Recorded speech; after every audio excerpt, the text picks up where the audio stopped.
Welcome to part 2 of learning to use a Dremel. For this video, you're going to need a Dremel, a wooden dowel, and a friend.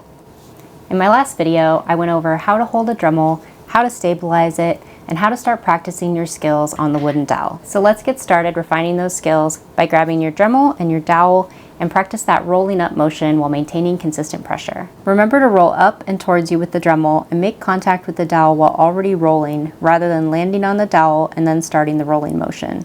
Don't forget to hold high up on the very top of the Dremel and stabilize with your thumbs by putting the pad of one thumb on top of the nail of your other thumb. Once you have a feel for creating and maintaining pressure, practice rolling back and forth on each side until you start to create a point like sharpening a pencil. This lets you take off a lot of nail without risking filing the quick too short. On real dog nails, the result would look like this. You want to make sure to keep rolling towards you with every stroke rather than having the Dremel spin away from you. Having the Dremel bit spinning away from you is harder to aim, control the pressure, and would take nail off much more slowly.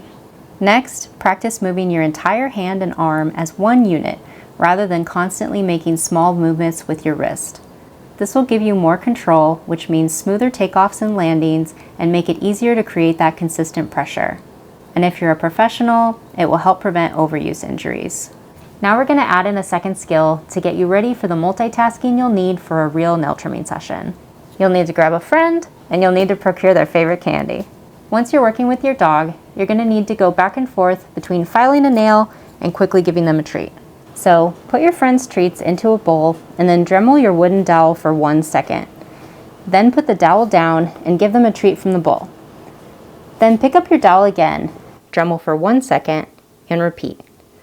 Do this a few more times and then practice Dremeling for 2 seconds and then give a treat.